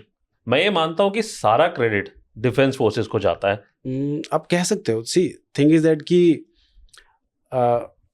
फर्स्ट ऑफ ऑल आप ऐसे देखोगे, एक नॉर्मल सिविलियन आदमी भी है, लेट्स से कोई बिजनेसमैन है या कोई जॉब कर रहा है, they are doing their bit, right, we are doing our bit. बस ये है कि हमारी बिट थोड़ी हार्डशिप ज़्यादा है, और वी हैव अदर, थोड़ी हमारी लाइफ थोड़ी डिफरेंट है, डिफ़िकल्ट आप कह सकते हो, जैसे भी है। बट मैं तो इसको ये देखता हूँ कि अगर कोई आदमी डिफेंस में तो बहुत अच्छी बात है, अगर कोई आदमी सिविलियन होकर भी देश की तरक्की के लिए, देश के लिए कंट्रीब्यूट कर रहा है, it's equally good. But everyone is contributing, but everyone is contributing in a different way. Yes, everybody is but contributing. I respect everyone. But हाँ, एक ये कह सकते हैं कि भाई बीइंग अ सोल्जर, अगर उनको थोड़ा क्रेडिट ज़्यादा मिल जाए तो उसमें कोई बुराई नहीं है। नहीं, बहुत अच्छी बात है। बुराई नहीं है, बट आई विल ट्रीट, मतलब लेट्स से आप भी अगर देश के लिए कंट्रीब्यूट कर रहे हैं आप, तो is equally good, we are also contributing towards defence personnels की अपनी पर्सनल हॉबीज और एंटरटेनमेंट के लिए टाइम कितना होता है, और आपकी क्या हॉबीज थी? टाइम को देखो ऐसा रहता है कि मैं तो जैसे ऑपरेशन यूनिट का पार्ट था कोबरा में, तो वहाँ ऐसा जी। है कि आप 7 दिन बाहर हैं, 15 दिन बाहर हैं, जी। हो सकता है कि 25 दिन आप बाहर रहकर आ रहे हैं। तो हॉबी तो फिर आपको ये है कि मैंने हॉबी डेवलप की थी बुक पढ़ने की, जी। बिकॉज आप जंगल में हैं, मतलब ऐसी जगह है जहाँ आपको खेलने का नहीं है ज़्यादा या कुछ करने का नहीं है, तो आई स्टार्ट रीडिंग बुक। सबकी अपनी अपनी रहती हैं। बाकी ये है कि जंगल फौज की सबसे अच्छी ये है कि अडेप्टेबिलिटी ये इतनी अच्छी है कि कहीं 15 पता है कि 20-25 दिन के लिए जाना है तो वॉलीबॉल ले जाएंगे, जंगल में नेट लगाया, 2 तारे बांधी, वॉलीबॉल खेल रहे हैं उसी के साथ ही, तो वो है। और रही बात जब हम हेडक्वार्टर में होते हैं, तो हेडक्वार्टर में इंफ्रा वगैरह अच्छा रहता है, स्विमिंग कर सकते हैं। I use to play badminton during my time. बाकी सुबह जब मॉर्निंग होती है, नॉर्मल डे होता है, तो we use to do PT और ट्रेनिंग विद अवर टीम्स, तो नॉर्मल डे ये रहता है। फिजिकली एक्टिव तो आप हमेशा रहते हैं। हाँ, इसके अलावा जैसे बॉलीवुड या कोई आपके शौक है? बॉलीवुड मतलब मूवी देखना जी।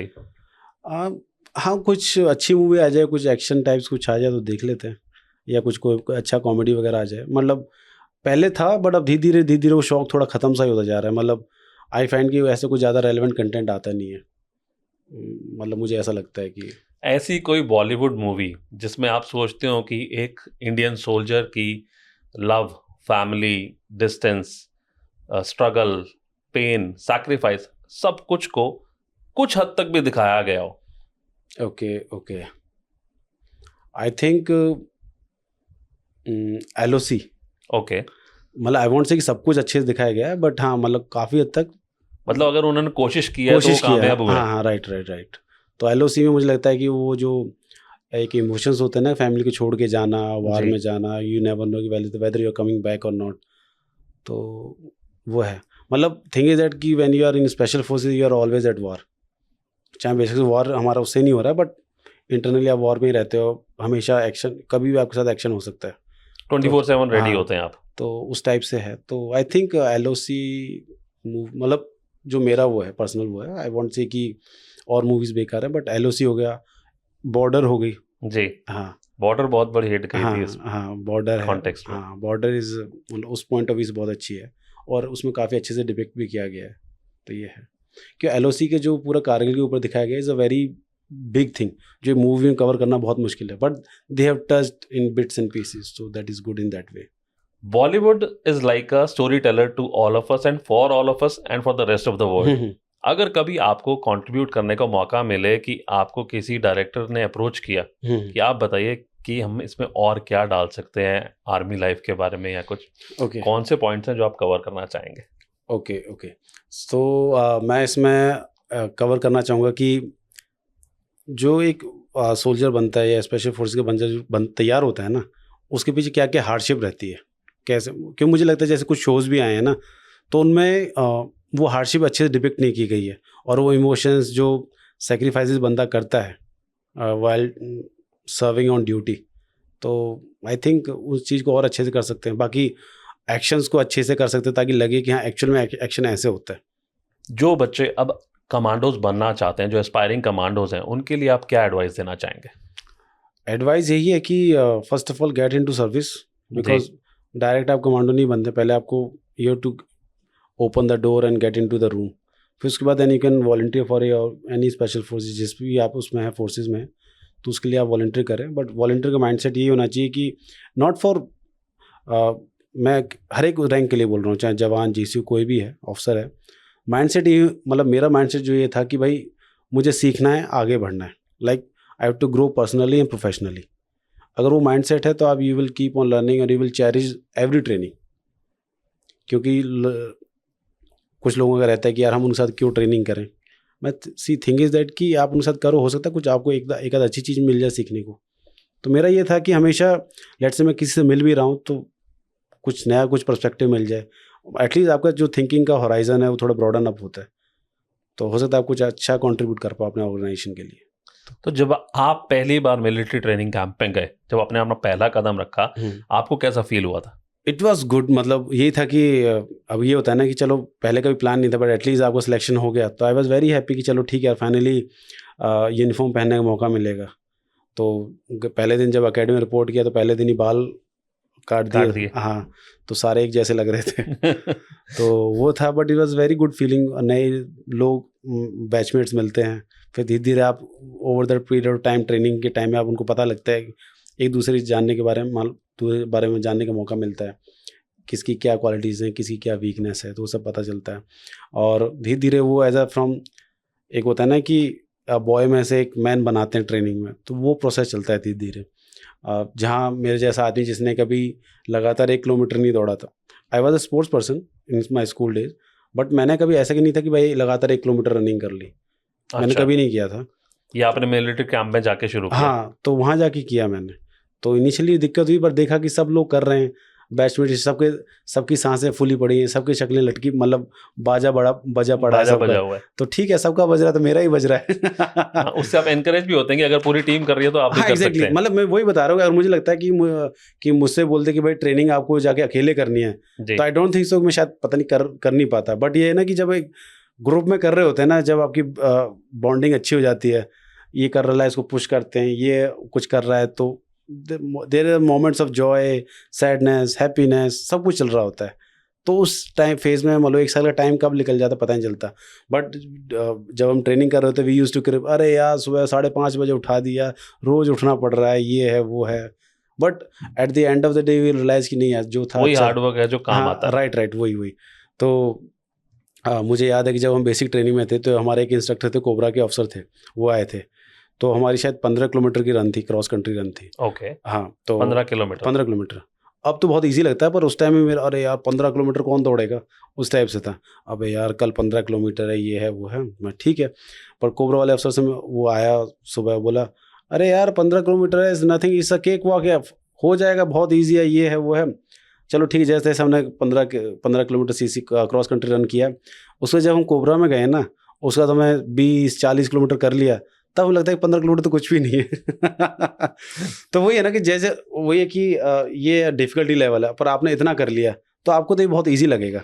वो इंग्लिश में एक कहावत है, when going gets tough, tough gets going. Right, तो वही है। तो इसी तरीके से यू कीप ऑन लर्निंग और स्टेप चलता रहता है, तो इस वजह से ट्रेनिंग बहुत अच्छी हो जाती है। एक कोई पर्टिकुलर मोमेंट जब आपको लगा हो कि अब आपको फर्दर पुश करना पड़ेगा अपने आप को?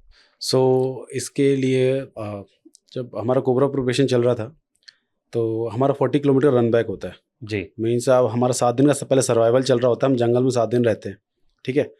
तो फिर उसके बाद हमारी एक एक्सरसाइज होती है, रेड होती है, उसके बाद हम 40 किलोमीटर का रन होता है हमारा। रन वो ऐसा होता है कि दिन में नहीं होता वो, अच्छा, रात को होगा, और you have to run without 40 kilometre run without light, okay, with team, और रास्तों का यूज़ नहीं करना है। कुछ एरियाज मार्क्ड हैं कि आप उसी टाइम रास्ते पर आ सकते हो, बिकॉज वहाँ कुछ टाइम जगह खेती वगैरह होती है, तो आप तब उस टाइम खेत उसमें आ सकते हो, अदरवाइज आपको जंगल क्रॉस कंट्री ही जाना है। तो चेक पॉइंट्स, आपको चेक पॉइंट्स को थ्रू चेक करते हुए जाना है। तो मुझे याद है कि वो मेरा फर्स्ट 40 किलोमीटर था लाइफ का, तो हमने अराउंड 35 टाइप्स, 34, 35, 36 में भी कर लिया होगा, आखिरी 4-5 किलोमीटर रह गए थे। तो मेरी टांगों का बाजा बच चुका था जी। तो मतलब ऐसे था कि मुझे लग रहा था मेरी टांगें अब नीचे है ही नहीं। ओके। मतलब ये फीलिंग थी कि टांगें हैं नहीं, टोटल नमनेस थी, आपको टोटल फील ही नहीं हो नमनेस रहा थी, मुझे ऐसा लग रहा था मेरे घुटने टूटने वाले हैं, उस तरह का था। बट अब क्या था कि अब फौज का ये है कि अगर ऑफिसर का जोश हाई है तो फौज का डबल है, ऑफिसर का जोश लो है तो फौज का डबल लो है। तो मुझे ये था कि यार टीम में अच्छा करना है, क्योंकि टीम मेरे अच्छा भी कर रही थी कंपेयर टू अदर 9 टीम्स, मेरी टीम अच्छा भी कर रही थी। तो मुझे कहा नहीं यार, मेरी वजह से टीम पीछे नहीं रहनी चाहिए। और ये टाइम बाउंड भी होगा? हाँ, time bound in the sense कि सारी टीम रन कर रही है जी। कौन पहले आएगा। ओके। मतलब ऐसा नहीं था आपको 3 घंटे में आना है या 5 घंटे में, 10 घंटे में आना है, कौन पहले आएगा वो था। तो पहले तो चलो ठीक है, मैं टीम के आगे बीच में चल रहा था, तो हमने थोड़ा सा 2 मिनट का ब्रेक लिया, मैंने पहले अपनी काउंटिंग पूरी करी। बट थिंग इज दैट कि वहाँ पर सारे लोग पहुँचने चाहिए, तभी आपका वो पूरा काउंट होगा। पहले मैंने एक बार मैंने बोला सारे बंदे हैं पूरे, हाँ ये नंबर सारे पूरे हो गए, ओके मैं ठीक है, मैं सबसे पीछे रहूँगा, मेरे से पीछे कोई नहीं रहेगा, ठीक है ना। मैं नहीं चाहता कोई पीछे छूट जाए, बिकॉज लास्ट मोमेंट चल रहा था, सबको देखना चाहते हैं कि सब पहुंच जाएं। पर एक्चुअली ऐसा नहीं था, मेरी खुद की फटी पड़ी, मैं आगे नहीं दौड़ सकता था ठीक है। Actually this was the reality, मैंने उनको बाद में बताया था, दिस वाज द रियलिटी। मैंने बोला मतलब अपनी लैंग्वेज में कि भाई मुझसे पीछे कोई नहीं रहेगा, ठीक है ना। तो एक आध जवान जो मेरे बड़ी बड़ी टाइप से, उनको पता लग गया कि साहब की मतलब, मैंने बोला साहब आपको पिट्ठू ले लेते, मैं नहीं मेरा रक्षा मैं लेके चलूँगा, वेपन लेके चल रहे हैं। पर मुझे पता है वो आखिरी के 4-5 किलोमीटर मैंने कैसे पूरे किए थे, टांगें बज रही हैं और सब ये थाइस छिल गई थी, सब कुछ पसीने वगैरह की वजह से। और अल्टीमेटली हमने किया and we covered it in very good time, और हम फर्स्ट आए थे उसमें। अरे वाह! हाँ, so that was the time कि लगता है कि नहीं यार अब पुश करना, अब हार नहीं माननी, बिकॉज लास्ट मोमेंट रह गया, अब नहीं तो कभी नहीं, उस टाइप का। और कौन से चैलेंजेस आपने फेस किए in early time of your training और उसको ओवरकम कैसे किया? जो एक इंस्पिरेशन भी होनी चाहिए जो यंग एस्पिरेंट्स हैं कमांडोज बनने के लिए या एनएसजी में जाने के लिए या कोबरा में जाने के लिए, उनके लिए। मेरे साथ कभी वो माइंडसेट वाली दिक्कत नहीं थी कि मैं मेंटली थक गया हूँ उस टाइप से ना, कि अरे यार उसके लिए आप क्या करते थे? नहीं करना है मुझे उस टाइप से ना। बीच में मेरे कई बार ख्याल आया था कि यार तू कर क्या रहा है, मतलब कि जैसे मैं ऑपरेशंस में था एक बार, तो क्या था, मैं जंगल में बैठा हूँ पहाड़ के ऊपर अंधेरे में, और मेरे से आई कैन सी लाइट, और रोड जा रहा है, लोग वहाँ पे डांस वगैरह कर रहे हैं वो सब। मैं कह रहा मैं क्या लाइफ जी रहा हूँ, लोग मौज मस्ती कर रहे हैं, मैं जंगल में बैठा हूँ, even I can not see my phone, light उससे लाइट निकलेगी ना तो it will expose my location, उस टाइप से मैं फ़ोन भी नहीं देख सकता हूँ। मैं उस बैठा बैठा सोचा, मैंने यार क्या ज़िंदगी है। फिर कुछ टाइम बाद ख्याल आया, अबे बेवकूफ़ आदमी, तूने तो इस चीज़ के लिए एनरोल किया है you asked this for your self, right. जो कमिटमेंट आपने खुद के लिए किया, तो इसमें क्या वो करना। तो इस तरह के कभी कभार वैसे ख्याल आ जाते थे, बट अदरवाइज ऐसा कुछ नहीं है कि आया कि भाई बस यार बहुत हो गया, अपनी मेरे बस की नहीं है, वो कभी नहीं आया। बट हाँ, चैलेंजेस इस तरह के थे, जैसे फिजिकल वाले पॉइंट ऑफ व्यू से, कि भाई I was not that much physically strong earlier. Okay. वो फिजिकल तो ऐसी चीज़ है ना कि over the period time develop करते हैं आप ट्रेनिंग करोगे, आप प्रैक्टिस करोगे right. तो आता जाएगा। फिजिकल का तो साफ सीधा फंडा है, आप चाहे वैसे कितने फिजिकली फिट हैं, आप जेनेटिकली कितने भी अच्छे हों, पर आप फिजिकल में लगा रेगुलर नहीं रहेंगे, प्रैक्टिस नहीं रहेगी, तो आपका वो टच छूट जाता है जी। तो फिजिकल का वो है। तो मैंने कभी इतना फिजिकल किया नहीं था, तो I was not good in physical उस टाइप से। तो स्टार्टिंग में ट्रेनिंग में दिक्कत हुई, एनर्जी में भी मुझे दिक्कत हुई, और कोबरा प्रोबेशन में दिक्कत हुई। ग्राउंड्स में दिक्कत नहीं हुई थी, बिकॉज मैंने उस टाइम प्रोबेशन वगैरह करके गया था, तो that was not an issue. Initially like 1-2 हफ्ते दिक्कत रही कोबरा प्रोबेशन, बिकॉज रनिंग वगैरह ज़्यादा फिजिकल हार्ड एकदम से वो आता है ना, कि वहाँ ऐसे नहीं होता कि ग्रेजुअली कि भाई पहले 2 किलोमीटर थी, वहाँ सीधा 10-15 केजी पिट्ठू के साथ रनिंग हो रही है, तो इस तरीके से। बट वही है कि जो आपके अंदर एक ज़ील है ना कि करना है, मुझे हार नहीं माननी है, कि मुझे भाई करना है, ये तो करना है, तो उस ज़ील के साथ आप थोड़ा टाइम दो चीज़ों को, और थिंग्स विल वर्क आउट, और सब सेट हो जाता है, उसमें कोई दिक्कत नहीं आएगी आपको। आपके बेसिक मिलिट्री ट्रेनिंग से लेकर और इन एलीट फोर्सेस में जाने तक सबसे हार्ड पार्ट क्या रहा आपका? सो डिफ़िकल्ट पार्ट जो मुझे लगता है सबसे most difficult part, I won't say कि ट्रेनिंग डिफ़िकल्ट पार्ट है, बट आई विल से कि losing a man is the most difficult part. Okay. हाँ, मतलब आप देखते हो जिस बंदे के साथ आप शाम को फुटबॉल खेल रहे हो, और अगले दिन आप उसको इवैक्यूएट कर रहे हो, उसको गोली लग गई है, उसका ब्लड आपके ऊपर गिर रहा है। So I think that is the most difficult part, and I think this is you can say कि life of an special forces, की you have to live with this guilt for your life, and there is no remorse for that also, because that was your man, and he himself has enrolled for this. It can be you also on that day. Exactly. But thing is that कि being a वो है ना कि forces में you become a family away from family, तो but वो है कि you have to live with this guilt for your life, और I think this is the most difficult part. And the thing is that you cannot say it to everyone कि यार मेरा ये मेरा वो, but the thing is that this is a harsh reality and you have to live with it. आपने different forces में काम किया, एनएसजी में भी किया, आपको सबसे फेवरेट वेपन कौन सा? वेपन को मैं 2 तरीके से क्लासीफाई करता हूँ, एक है फ्लैट ट्रेजेक्टरी, एक है इनडायरेक्ट फायर पैराबोलिक। उसमें तो फ्लैट ट्रेजेक्टरी में आपके वेपन्स आ गए, AK, इंसास और ये सब कुछ। जी। तो वेपन ओवरऑल पूछोगे तो MP5 इज़ मेरा जो फेवरेट वेपन, बहुत अच्छा फायर करता है, और मेरा वैसे ओवरऑल फायर ठीक अच्छा है, ओवरऑल फायर। तो अगर मुझे कोबरा में ऑपरेट करना पड़े तो आई विल से कि AK-47, ओके। और वैसे अगर ओवरऑल पूछते हैं तो MP5। ऑलराइट। और बाकी इनडायरेक्ट फायर में CGRL is very good weapon, Carl Gustav rocket launcher, but I have मतलब used that UBGL under barrel grenade launcher. 40 mm का ग्रेनेड होता है, वो AK-47 के नीचे लगा होता है हमारे, जी। फायर करते हैं इसे, वो भी बहुत अच्छा। AK-47 से लॉन्च हो जाता है। हाँ, AK-47 के नीचे ही अटैच हो जाता है वो। ओके। अगर आप कभी उस पर देखेंगे नेट पर, तो AK-47 विद यूबी जेल डालेंगे तो इट लुक्स वेरी गुड, मतलब ऐसा एस्थेटिक वाइज भी देखेंगे तो बहुत अच्छा लगता है, और फायर भी उसके अंदर इनडायरेक्ट फायर करते हो आप उससे। आप अपने वेपन्स को इतना क्लोजली यूज करते हैं, जैसे आपने बोला कि आपका फेवरेट वेपन AK-47 है, आपको अगर बोला जाए कि आंख बंद करके आपको उसको असेंबल करना है और शूट करना, कर देंगे? चलो आपको इसमें एक फन फैक्ट बताता हूँ कि जो जी। हमारे प्रोबेशन होते हैं ना, जी।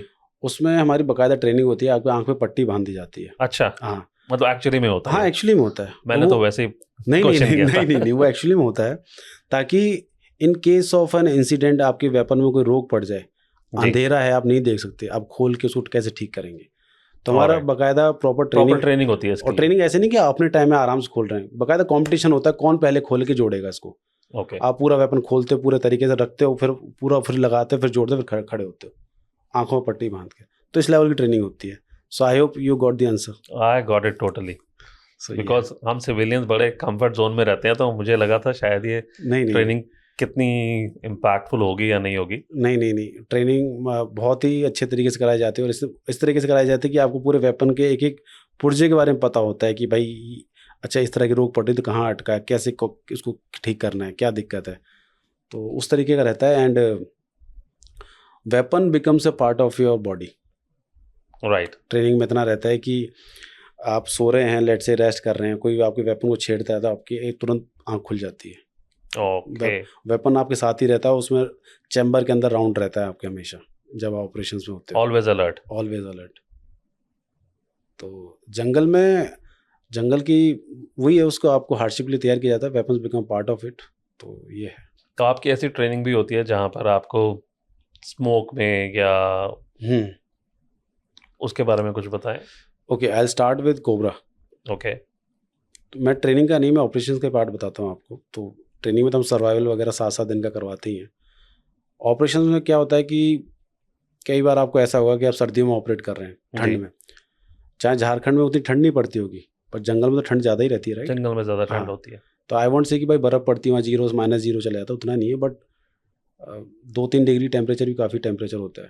तो कई बार ऐसा होगा कि आप सर्दी में ऑपरेट कर रहे हैं, आपने नाला पार किया, आपके कपड़े भीग गए, उन्हीं कपड़ों के साथ आपको सोना पड़ रहा है, फिर स्लीपिंग बैग में आपकी पूरी बॉडी काँप रही है। तो दिस इज़ लाइफ। रही बात आप स्मोक की बता रहे हो, स्मोक का ऐसा है कि वो हमारी स्मोक से तो हमारा पाला बेसिक ट्रेनिंग में पड़ जाता है, कोबरा ट्रेनिंग में भी स्मोक डालते हैं। ओके। हाँ, हमारा बैटन इनॉकुलेशन होता है, हमारा कोबरा प्रिपरेशन खत्म होने वाला होता है ना, उसका एक लास्ट इवेंट होता है बैटन इनॉकुलेशन। जब आप 40 किलोमीटर रन करके आते हो, ऐसा नहीं आपको छोड़ देते हैं ओके ख़त्म हो गया, नो, छोड़ देंगे, थोड़ी देर रेस्ट कराएंगे, उसके बाद आपका बैटन इनॉकुलेशन है। बैटन इनॉकुलेशन में क्या होता है कि 1 किलोमीटर लंबा एरिया है, उसके अंदर आपको फायर करते हुए जाना है, क्रॉलिंग करना है, बहुत सारे इवेंट्स हैं, और स्मोक में से गुजरते हुए जाना है। और same thing happens in energy also. Energy में थोड़ा सा अलग लेवल पे होते हैं, बिकॉज आप अर्बन वारफेयर में है, तो आपको रूम इंटरवेंशन वगैरह करना, तो उसमें क्या होता है कि टीयर गैस और स्मोक भर देते हैं एक रूम में, तो उसके अंदर से आपको बिठा के मतलब बहुत सारे काम करवाना, या तो बंद ही कर देंगे आपको। अच्छा। हाँ, वो हो जाता है। नहीं तो एक एक्सरसाइज होती है, उसमें क्या होता है कि आपको स्मोक और चैम्बर में टीयर गैस भरी हुई है, तो आपको अंदर जाना, मैगजीन ढूंढनी है, राउंड भरने, कुछ दिख नहीं रहा, राइट? सांस भी नहीं ले सकते, और सांस आपकी पहले फटी हुई है, बिकॉज वो दौड़ाते हुए ला रहे हैं आपको, बहुत सारे आप ऑब्स्टेकल करते ऑलरेडी हैं। 40 किलोमीटर रन करके आए नहीं हैं, नहीं, वो मैं एनर्जी का बता रहा हूँ। एनर्जी में दूसरा ऑब्स्टेकल वो होते हैं, वो करते हुए आ रहा है आपको, मतलब यूर ऑलरेडी फुली हुई है आपकी, तो अंदर चैम्बर में घुसते हुए आपको बंद कर देते हैं। फिर आपको मैगजीन ढूंढनी है, फिर आपको राउंड्स ढूंढने हैं, वो आपको राउंड्स भरने हैं, ताकि आपको उतने राउंड्स फायर करोगे जितने आप भर के लेके जाओगे यहाँ से। अच्छा। हाँ, तो तभी आपको नंबर मिलेंगे। तो वो फिर अलग लेवल का चलता है। बाकी टीयर गैस से तो फिर आपको कुछ टाइम बाद दोस्ती हो ही जाती है। दोस्ती हो जाती है। हाँ, वो इतना देते हैं, इतना ट्रेनिंग देते एट हैं। Every level. हाँ, बिकॉज थिंग इज दैट कि जो टीयर गैस का आप कैन आप वैसे ही खोल दोगे, उसको ओपन किया, उसमें पाउडर निकलता है, उसी को चिली पाउडर भी बोलते हैं, वो उसको नाक में लगा देंगे हमारे। अच्छा, ये ट्रेनिंग का पार्ट है। हाँ, वो लगा देंगे एज अ पनिशमेंट के उसमें। अच्छा। और उसमें दिक्कत ये है कि उसमें नाक में लगाया तो नाक से पानी बहना शुरू हो जाता है। अगर आपने उस पानी को हाथ से ऐसे कर दिया, कुछ कर दिया, तो आप बंदर बन जाओगे, फिर ये पूरा लाल हो जाता है, रेड, जहाँ जहाँ लगता जाएगा रेड करता जाएगा उसको। और आपको बैंड पोजीशन में कर देते हैं उसको। तो ये रहता है, ट्रेनिंग का है ये सब। डिफेंस पर्सनल की ट्रेनिंग में आपको अपनी फैमिली से भी बहुत दूर रहना पड़ता है और बहुत टाइम तक रहना पड़ता है। इस इमोशनल स्ट्रेन से आप कैसे हैंडल करते थे इसको? मुझे लगता है कि इस चीज़ में I was blessed, okay. Because मुझे उस चीज़ से ऐसे कोई फैमिली से दूर रहने से कोई दिक्कत हुई नहीं ज़्यादा था। अच्छा। हाँ, मतलब ठीक है, वो मदर का थोड़ा अटैचमेंट है, वो रहता है कि तो उसके लिए थोड़ा छुट्टी मिल जाती है। बट हाँ, जब घर से हम बैक ऑन ड्यूटी टाइप जाते हैं तो थोड़ा लगता है कि यार हाँ थोड़ा सा है। But when you enter in your unit या एक बार ट्रेन या फ्लाइट में बैठ गए, then you are good to go. But हाँ, ऑब्वियसली थोड़ा सा रहता है एक, ऑब्वियसली जिन लोगों के साथ आप बड़े हुए हैं, सब कुछ हुआ है, तो आप उनसे दूर जाते हैं तो थोड़ा रहता है इमोशनल वाला। जैसे आपने कहा कि वहाँ भी एक family away from family right है। राइट, तभी मैं कह रहा हूँ कि मैंने उस सेंस में इतना मिस नहीं किया फैमिली को, तो I was lucky in that part. Commando की लाइफ को वैसे ग्लैमराइज किया जाता है, लेकिन इसमें बहुत ज़्यादा फिजिकल और मेंटल डैमेज भी होता है। बिल्कुल, ग्लैमराइज तो लोगों को एज अ फॉर एंटरटेनमेंट के लिए कर दिया गया है, बट थिंग इज दैट कि उस मतलब मुझे लगता है ग्लैमराइज भी कर दिया है तो ठीक है, एटी लोगों को पता तो चल रहा है, बट थिंग इज दैट कि वो ग्लैमर के पीछे बहुत सारी हार्डशिप है और बहुत सारे एफर्ट्स हैं जो, एंड बहुत सारा ब्लड बहाया गया है, तब जाके वो इस लेवल पर पहुँचे हैं। और थिंग इज दैट कि एक चीज़ हमेशा याद रखनी है कि भाई जो स्ट्रांग है ना, स्ट्रांग है, पावरफुल है, वही ग्लोरीफाई होता है। जी। थिंग इज़ दैट कि अगर आपने ऐसे फॉर एग्जांपल कि आप गैलेंट्री मेडल्स वगैरह मिलते हैं, जी। वो उन्हीं को मिलते हैं जिन्होंने आउट ऑफ द लीग जाकर कुछ एक्स्ट्रा किया है। एक्स्ट्रा ऑर्डिनरी हाँ, एफर्ट्स तो किए हैं, जिन्होंने सैक्रिफाइस किया, वही क्या एक संस्कृत में जिन्होंने वो है आउट ना, परफॉर्म राइट किया। राइट, वो संस्कृत वीर भोगे वसुंधरा बोलते हैं ना, जी। तो हमेशा वीरों को ही पूछा जाएगा। तो शायद मे बी ये रीज़न रहा हो कि मैं इसमें चला गया। तो ये है, मतलब दिस इज हार्श रियलिटी, क्योंकि लोग वीरों को ही पूछेंगे, कोई उसको नहीं पूछेगा कमज़ोर को। राज जी, इतनी छोटी एज में आपने इतने सारे मेडल्स और अवार्ड जीते हैं, और हर एक अवार्ड के पीछे, हर एक मेडल के पीछे इतनी स्ट्रगल, पेन और सैक्रिफाइस होता है, तो आप किसको थैंकफुल मानते हैं इन सब के लिए? Okay, I think may be my upbringing, okay. क्योंकि फादर फौज में थे तो थोड़ा वैसे ही रहता है कि नहीं नहीं करना है, मतलब पूरी फौजी फैमिली थी, तो उसमें भी आप कहते हैं कि आपके जीन्स में था ये? आप कह सकते हो, मतलब कह सकते हो, बट मैं जैसे पहले बताया ना कि आई नेवर प्लान कि मुझे फौज में जाना है, but somehow ended up there. तो बट वही है कि आई थिंक अपब्रिंगिंग ही कब बोलूँगा मैं इसको। बाकी एक चीज़ पता लग गई जल्दी कि भाई कंफर्ट आपको वीक बनाएगा, पेन ही है जो आपको स्ट्रांग बनाएगा, और आप कंफर्ट जोन से बाहर निकल कर आएंगे तभी आप कुछ कर पाओगे। And ultimately as I mentioned earlier कि वीर भोगे वसुंधरा, तो वो तो है ही अल्टीमेट। आपके फील्ड के एक्सपीरियंसेस टीम वर्क और लीडरशिप को कैसे डिफाइन करते हैं, या कैसे आप उनमें बेटर हुए? सी ये इसका क्या कहते हैं, ये ना एक्चुअली ऐसा नहीं कि तुरंत डेवलप होती हैं सारी जी। स्किल्स ना, over the period of time basic training से डेवलप होना शुरू होता है। तो आपको धीरे धीरे पता चलता है अपने बारे में, अपनी क्वालिटीज़ के बारे में। फिर आप जब स्पेशल फोर्सेज के लिए प्रोबेशन वगैरह करते हो तो वहाँ आपको और अपनी पर्सनैलिटी के बारे में पता चलता है। बहुत सारे सीक्रेट्स आपको, मेंटल आपके थ्रेशोल्ड बढ़ जाते हैं, फिजिकल थ्रेशोल्ड बढ़ जाते हैं। और रही बात लीडरशिप की और इसकी, तो ये बेसिकली क्या है कि ये स्किल ऐसी है कि आपको एग्जाम्पल सेट करके आती है ये।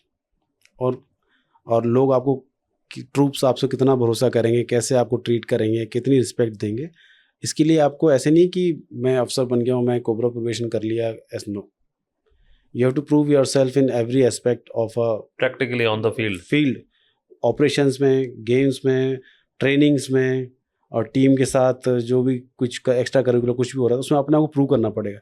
तो रिस्पेक्ट इज अर्नड। जी। You cannot say कि I am a soldier so I am demanding it. No, I mean to say कि I am an officer और मुझे respect चाहिए. No, it has to be earned. The respect has to be earned. हाँ, exactly, it has to be earned। और सबसे अच्छी respect तो मुझे ही लगता है कि अगर इरिस्पेक्टिव ऑफ आप किस उसमें हैं, अगर आपका जो आपके सबॉर्डिनेट्स हैं आपको यूनिफॉर्म के बाद कहीं बाहर भी मिलते हैं और उसी रिस्पेक्ट से आपसे मिल रहे हैं, I am not saying respect कि भाई जय हिंद कर रहा है तो मेरी रिस्पेक्ट है, नो, रिस्पेक्ट वो कि आपकी कितनी इज्जत वो कर रहा है। जय हिंद तो हो सकता है कि आपको रैंक के चक्कर में आपको कर दिया उसने, पर आपको यूनिफॉर्म के अलावा कहीं बंदा बाहर मिलता है और उसी वार्मथ के साथ आपसे मिल रहा है, तो means you have earned your respect. तो ये है। कमांडो के लाइन ऑफ वर्क में ना बहुत सारी हार्श रियलिटीज होती हैं, फिर भी आप अपना मेंटल वेलबींग कैसे मेंटेन करते हैं?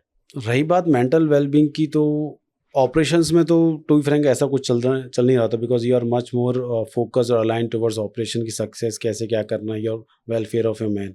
जब when we fall back to our headquarters और जहाँ पर हमें देखना है, वहाँ ये है कि we have some recreational activities, हमारी पार्टीज़ वगैरह होती हैं, गेम्स वगैरह खेलते हैं, अपनी ट्रेनिंग्स वगैरह चल रही होती हैं। तो आई थिंक यही रहता है। बाकी अपने आप को हेल्दी रखना है, खुश रखना है, वो हमारा खुद का ही मतलब थिंग इज दैट कि that motivation come from inside. और जो बंदा स्पेशल फोर्सेस वाला बंदा है ना, उसको इतना ज़्यादा फर्क पड़ता नहीं है। वो इतना मैं उस वर्ड को यूज़ नहीं करना चाहूँगा यहाँ पर, इतना गदर देख चुका होता है कि उसको मेंटल वेलबींग सबका ठीक है। वहाँ वही लोग जाते हैं जिनको इस चीज़ से फ़र्क नहीं पड़ता, मतलब दे आर नॉट मेंटल वाला वो वाला चीज़। तो मेरे लिए तो अल्टीमेटली यही है। और जो ज़्यादा मेंटल वाले वो हैं, तो I don't think they are good fit for the forces. वहाँ तो वही चाहिए जो बंदा मेंटली ज़्यादा टफ है। आपकी कौन सी पर्सनल वैल्यूज या फिलॉसफी थी जिसने आपको इसमें बिल्कुल काम रखा? मुझे लगता है कि काम, मैं पहले इतना काम नहीं रहता था before joining cobra, but after serving in cobra I think my overall character has मेलोड down. मैं Okay. काफ़ी शांत हो गया, बिकॉज थिंग इज दैट कि जब आप जंगल में होते हो, शांत होते हो, you ponder a lot about your self. I am not talking about spirituality sense, उस सेंस में, बट आप मैच्योर होते हो। हाँ, थोड़ा आप मैच्योर होते हो, सोचते हो चीज़ों को, फिर then you came to realise कि नहीं यार, चीज़ों में तुरंत रिएक्ट नहीं करना है हर चीज़ में, राइट। डोंट जज every one because you are also not perfect, right. How can you जज एवरी वन उस टाइप्स में। तो इस तरीके से आपका खुद का सेल्फ इंट्रोस्पेक्शन होता है, पॉन्डरिंग, आप पॉन्डर करते रहते हो चीज़ों के बारे में। तो I think you become more mature as an individual, as an officer और as an a soldier. NSG या कोबरा में जो वेपन्स यूज किए जाते हैं वो नॉर्मल मिलिट्री वेपन से अलग होते हैं या ज़्यादा स्पेशलाइज्ड होते हैं? कुछ वेपन्स बेसिक्स होते हैं जी। जो आपको सबके बाद मिल जाएंगे, कुछ स्पेशलाइज्ड वेपन्स होते हैं जो स्पेशल काम के लिए होते हैं। तो अब जैसे कोबरा का मैंडेट अलग है, तो उसके पास अलग स्पेशल वेपन्स है। जी। एनएसजी का मैंडेट अलग है, तो उसके पास अलग ही तरह के स्पेशलाइज्ड वेपन्स है। रोमन इंटरवेंशन की कॉर्नर शॉट गन होगी उसके पास। कॉर्नर शॉट गन देखा होगा आपने कि वो फोल्ड हो जाती है कॉर्नर पर, you can fire from here, गोली उधर जाएगी उस टाइप से। ऑलराइट, इसलिए इस तरीके के टेक्निकली एडवांस वेपन्स हमारे पास अवेलेबल नहीं होते नॉर्मल। हाँ, नॉर्मल उसमें सिनेरियो में या जो नॉर्मल लेट्स से कि बहुत सारे स्टेट पुलिस के पास नहीं होंगे, उनके पास बेसिक वेपन्स ही होंगे, दे माइट बी यूजिंग 303 और मे बी इंसास। तो इस तरह के एडवांस वेपन्स नहीं होते, बिकॉज थिंग इज दैट कि एडवांस वेपन लेके करोगे क्या जब आपकी रिक्वायरमेंट ही उतनी नहीं है, राइट। तो थिंग इज दैट कि जहाँ रिक्वायरमेंट है वहीं पर ही एडवांस वेपन आएगा। लेट्स से कि फॉर एग्जांपल मैं किसी भी रैंडमली कोई भी स्टेट पुलिस है, उसको मैं उनको कॉर्नर शॉट दे दूं और हाईली सोफिस्टिकेटेड वेपन दे दूं, बट उनका काम वो आज तक कोई फायर कर ही नहीं रहे, तो उनका रिक्वायरमेंट नहीं है, राइट। तो ये है सीन है। तो दैट डिपेंड्स बेसिकली ऑन कि आपकी रिक्वायरमेंट क्या है और आपकी यूसेज क्या है। एज एन एनएसजी आपने किसी वीआईपी को सिक्योरिटी दे रखी है और उस टाइम पे कोई एक कॉल आया कि कहीं पे कुछ प्रॉब्लम है, उस टाइम पे आप कैसे रिएक्ट करते हैं और कैसे उसके काउंटर मेजर्स लेते हैं? चलो, इसमें बेसिकली क्या है ना कि ऐसी कोई कंटिजेंसी है जिससे वीआईपी के ऊपर फ़र्क पड़ सकता है या जी। प्रोग्राम के ऊपर फ़र्क पड़ सकता है। जी। तो अगर इस तरह का कोई सिचुएशन है तो obviously programme can be cancelled. Okay. Thing is that कि लाइफ ऑफ वीआईपी इज सबसे सर्वोपरि टाइप्स, उसको कुछ First नहीं होना चाहिए। priority। हाँ, फर्स्ट प्रायोरिटी वो है। प्रोग्राम क्या है, ऐसा कोई थ्रेट है तो प्रोग्राम बाद में भी हो जाएगा, राइट। पहले वो देखेंगे कि भाई किस तरह का थ्रेट है, उसको कम ख़त्म कर सकते नहीं कर सकते, क्या अरेंजमेंट कर सकते हैं। अगर लगता है कि थ्रेट इज परसिस्टेंट तो we have to take a call. कभी आपने ऐसा प्रैक्टिकली किया है? नहीं, कभी तक इस तरह इस लेवल का थ्रेट नहीं आया कि हमें प्रोग्राम वगैरह कैंसिल करना पड़े, बट जब भी ऐसा कुछ थ्रेट्स वगैरह रहते हैं तो हमारा को क्या कहता है कि इंटेलिजेंस शेयरिंग वगैरह चलता रहता है। तो ऐसा कोई थ्रेट आता है तो वी प्रिपेयर आवर सेल्फ, और जो भी हम ब्रीफिंग वगैरह उस टाइप से या अपनी प्रिपेयरनेस लेवल थोड़ा बढ़ा देते हैं उस टाइप से, बिकॉज थिंग इज दैट कि everything is all about deterrence. तो वीआईपी सिक्योरिटी करते हुए, जैसे किसी स्टेडियम में है या किसी रैली में है, एक्चुअली आप किसी को देख के भी जज करते हैं? ऑडियंस में बहुत सारे हाँ लोग बहुत खड़े सारे हैं। लोग हैं। वो थिंग इज़ दैट कि जो लोग हैं ना, जैसे ऐसा नहीं होता कि इसमें एनएसजी ही काम कर रही होती है, जी सिविल पुलिस भी होती है और भी अदर एजेंसीज हैं, आईबी वगैरह, वो सब लोग काम कर रहे होते हैं वहाँ पर, ठीक है। बट सबका अपना अपना रोल डिफाइंड है। बट थिंग इज़ दैट कि जैसे मैं बीइंग एनएसजी, तो मेरा क्या है कि मैक्सिमम ध्यान मेरा वीआईपी के ऊपर रहता है, ओके क्या कर रहा है क्या नहीं कर रहा, कोई और ज़्यादा पास तो नहीं जा रहा उसके, उस तरीके से काम कर रहे होते हैं। बट हाँ, we are also equally observant कि और लोग क्या कर रहे हैं उस टाइप से। Alright but is very difficult to say कि वहाँ कोई बंदा कुछ करने वाला है। लेट्स से यार हज़ारों की भीड़ है, कोई आके कोई फायर कर देता है, तो उसमें हम क्या कर सकते हैं। थिंग इज़ दैट कि उसके लिए एडुकेट मेजर्स हम पहले बताते हैं कि ऐसे ऐसे आपको करना है, उसे फ्रिस्किंग, एक्सेस कंट्रोल वगैरह सारा वो अदर पार्टीज़ की रिस्पॉन्सिबिलिटी होती है। बट ऐसा कुछ हो जाता है that then is sad state of affairs. But actually ऐसा होना नहीं चाहिए। अब जैसे आप you can take example of Trump वाला सीन, जी जो भी लास्ट ईयर जो इलेक्शंस वगैरह हुए थे उसमें उससे पहले एक स्नाइपर गोली शॉट चली वगैरह, थी। अगर ऐसे लैप्सेस हो रहे हैं then it's a serious lapse on the part of security forces. Because अगर ऐसी चीज़ें हैं और ऐसा कुछ, क्योंकि ये प्रोग्राम ऐसा नहीं होता कि भाई मैं उठ के गया चलो रैली कर लेते हैं, ये प्रोग्राम प्री प्लान्ड होता है, राइट। तो जब ऐसा कोई प्री प्लान्ड प्रोग्राम हो रहा होता है तो पूरा एरिया सैनिटाइज किया जाता है, पूरा एरिया सैनिटाइज होता है, बिल्डिंग सैनिटाइज की जाती है कि कोई क्या कैसे कौन कौन रह रहा है कौन क्या, तो उस तरह की प्रॉपर बंदोबस्त किए जाते हैं। तो स्नाइपर राइफल ऐसी नहीं कि भाई पिस्टल है और जेब में रख के ले आया, स्नाइपर राइफल बड़ी होती है, राइट। तो उसको लाना कैरी करना वो है तो जैसे मूवीज में दिखाया जाता है कि एक स्नाइपर आया, उसने बहुत दूर एक बिल्डिंग में एक स्नाइपर राइफल लगाई और उसने शूट कर दिया, या जैसे हम अभी ट्रम्प वाला इंसिडेंट बोल रहे थे, तो क्या ऐसा पॉसिबल है कि, या वो मूवीज में दिखाते हैं सिर्फ? नहीं देखो, पॉसिबल टोटली है, जी उसमें कोई दोहराई नहीं है कि भाई ये ऐसे कोई शॉट नहीं ले सकता है। बट पॉइंट इज उसकी काउंटर मेजर्स भी तो लिए जाते हैं ना। अगर वहाँ पर कोई ढिलाई होगी तभी तो बंदा वो हुआ है ना। तो इस तरीके से रहता है। That's why I am saying ना कि आपने 99 दिन क्या किया उससे कोई फर्क नहीं पड़ता। 100वें दिन कोई गड़बड़ होगी तो आपको 99 दिन को कोई नहीं पूछेगा आपसे, सारे एफर्ट फेल हो जाएंगे। बिल्कुल। तो इस तरह के एक्चुअली लैप्सेस होने चाहिए, because these are the serious threat, they are equally considered while planning an any programme उस टाइप से। तो हर तरह की तैयारी की जाती है। इस तरह के लैप्स हो रहे हैं तो means it is you are at fault उस टाइप से। आपके प्रोग्राम्स में कभी ऐसा हुआ है कि एक सीरियस थ्रेट आया और वो आपने पकड़ा हो और आपने बाद में रियलाइज किया हो कि ये कितना बड़ा थ्रेट हो सकता था? टू बी फ्रैंक ऐसा तो नहीं हुआ, बिकॉज जो सिक्योरिटी का है ना काफ़ी लेयर्स में काम करती है। ओके तो it's like a water filtration, कि पानी ऐसा नहीं एक ही फिल्टर से पास हो रहा है, पहले यहाँ फिल्टर से फिर इस मेम्ब्रेन से पास होगा, तो इस तरीके से फिल्टर होते हुए आता है। मतलब 10 फिल्टर लगे हुए हैं, हाँ, पहले वाले में पकड़ा राइट जाएगा। Right right. तो इस तरह के फिल्टर्स हैं तो कहीं ना कहीं पकड़ा जाता है वो। पर जैसे ये इंसिडेंट हो गए, जैसे किसी थप्पड़ मार दिया, चप्पल मार दिया, उस टाइप से जैसा आप देखा होगा अपने टीवी जी पर, उन इंसिडेंट्स को थोड़ा सा कंट्रोल करना मुश्किल है। तो उसके लिए क्या होता है कि जो PSOs होते हैं थोड़े अलर्ट रहते हैं, VIP के पास रहते हैं, तो जितना हो सकता है बचाते हैं। बट अब VIP भीड़ में घुस जाएगा तो एक नॉर्मल प्रोटोकॉल क्या है वीआईपी और ऑडियंस को कितना दूर रहना चाहिए नॉर्मल पब्लिक को? एक रैली हो रही है कुछ है, कितना आप जैसे डिफरेंस मानते फॉर हो? एग्जांपल की रैली हो रही थी, एटलीस्ट 60 फीट, अच्छा 60 फीट दूर रहना मतलब चाहिए। कोई स्टेज लगा हुआ तो 60 फीट दूर स्टेज के बाद लोग बैठेंगे उस टाइप से। ओके हाँ, और लेट्स से किसी उससे जा रहे हैं तो प्रॉपर बैरिकेडिंग होनी चाहिए, nobody should cross this barricades and all. फिर वहाँ पुलिस वाले या अदर कोई सिक्योरिटी वाले लोग होने चाहिए उस तरीके से। तो ऐसा नहीं, आई एम सेइंग कि जो सिक्योरिटी प्लानिंग ऐसा नहीं कि जो दिख रहा है कि हाँ बस कमांडो को, no, there are hundreds of other man who are working constantly to make this thing happen in a right way, and this is a continuous process. और काफ़ी दिन पहले तैयारी शुरू हो जाती है उसकी। चलिए, आप कॉन्टिन्यूसली इस पे काम करते रहते हैं डिफेंस पर्सनल, तभी हम इतनी शांति और चैन से रह सकते हैं।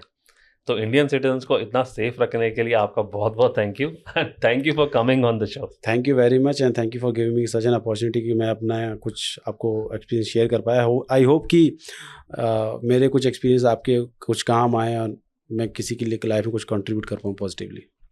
Thank you once again. Thank you very much.